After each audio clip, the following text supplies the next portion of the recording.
Are you, or is your band sounding absolutely epic, well rehearsed and ready to book your first gig? Well, here's our working musician's guide to help you do exactly that.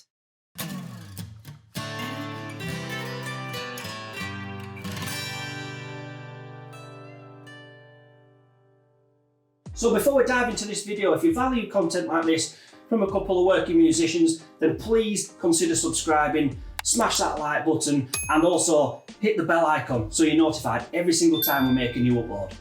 Having been in several bands between us, we know exactly how it feels when you're ready to book your first gig. Yeah, we also know how it feels when you've never gigged and just how nerve-wracking that can be, so let's just dive in. So please make sure you do stick around to the end of the video because you don't want to miss the bonus top tip. Bonus top tip. So what you really want to ask yourself is, are you in it for the long game? Because we would suggest doing your first gig for absolutely free. And why do we think this? Well, if you're going to do multiple gigs after that are paid, what's one gig, right? It's really a good chance for you to just get yourself out there. That's right. I mean, the first gig we ever played together was an open mic night. Very true. You know, we got maybe 6 to 8 songs rehearsed, went out there, performed it, and no payment, maybe a free beer. Yeah. You know, That was a good beer. It was a good beer because we earned it. Yeah, we did. But you know, that's how we got started. So that's definitely something that we would suggest doing first. Okay, so there's several other benefits to doing this free gig as well, because nobody's heard of you, nobody's seen you, nobody knows who you are, and you've got to convince the venue that you are worth hiring. So how do we do this? Exactly. Well, the first thing I'd say is go into the pub that you actually want to venue at. Maybe you've seen a band there and you think this is a really cool venue. Ask to go and see the manager. Yeah. Going in person is a lot better than being on the phone. Definitely go in there well presented and order free.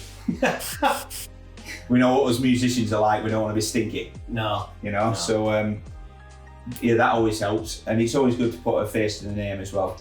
Absolutely, yeah.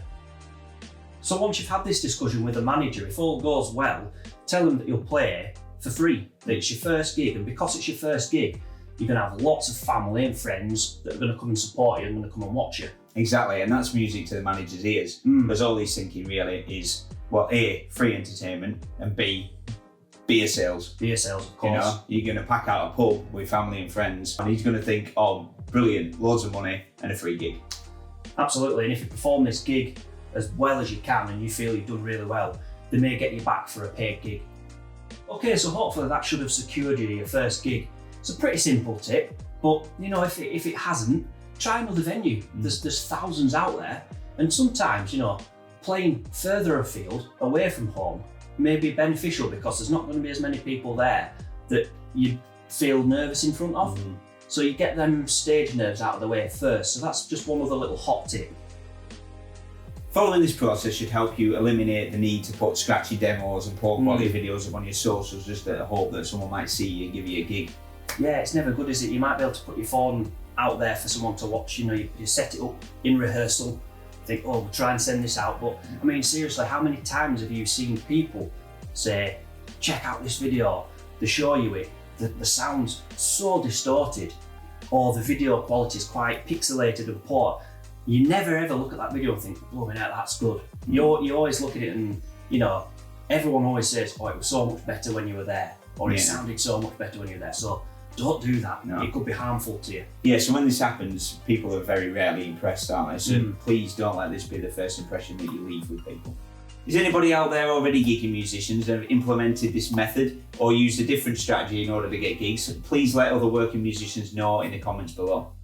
Okay, so our second strategy that's produced a handful of gigs for us is to ask a friend if you can support their band. Yeah, exactly. If you rehearse about 6 to 8 songs, about 45-minute set, I say ask a friend, get on stage before them, blow people out of the water, and then just try your best to smash it, and then go and see the manager and see if you can get a full gig out of it. It's a great strategy to implement. You can even follow that band around for a couple of months, do 4 or 5 gigs, secure quite a few bookings for your band whilst you get the rest of your set together.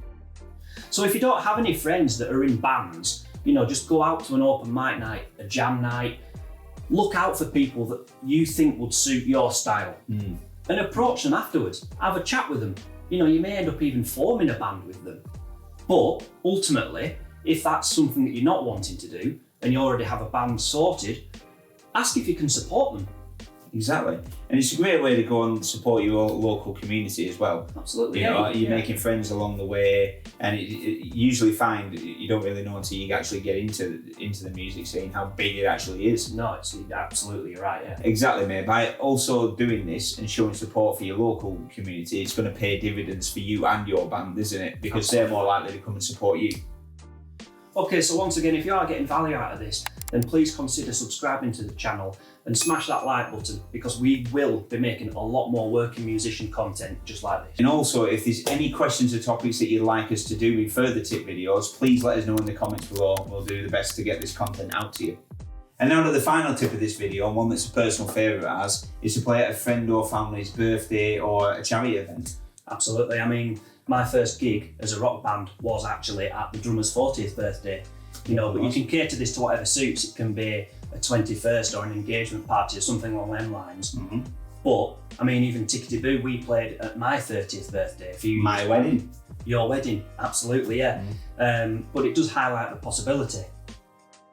Yeah, so whatever the occasion, the first thing you need to do is build some hype. If it's a friend or family's wedding, tell people that you're going to be there. Yeah. Build it up along your family, get it on your socials and try and build some momentum. And then when the night comes, just kick ass. And then, hey presto, you've done your first gig. Absolutely, and we know that this will fuel you. It will fuel you massively, because there's no better feeling.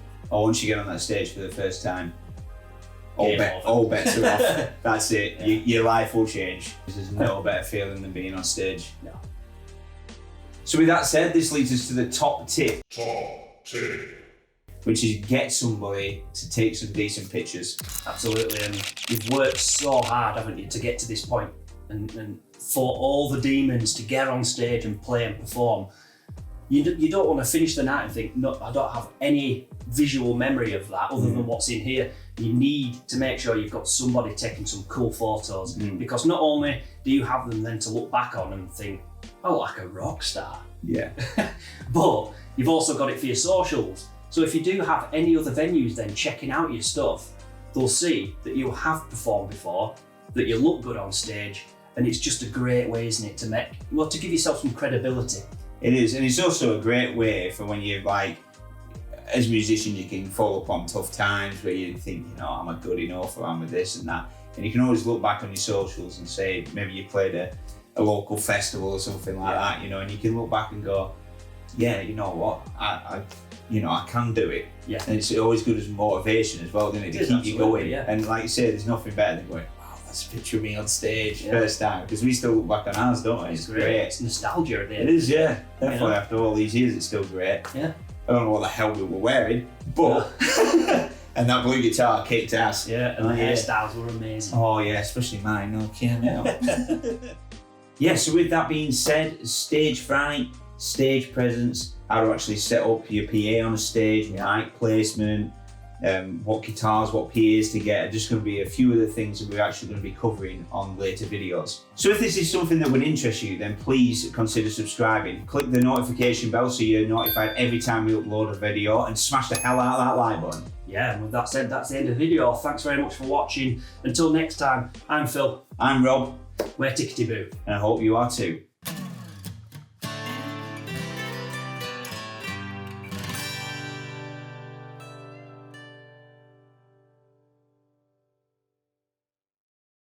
Handful of gigs for us in the past is to ask a friend if you could support their band. So our final tip of this video, and actually a personal favourite of ours, is really, really, really, really, really, really, really, really, really, really, really good.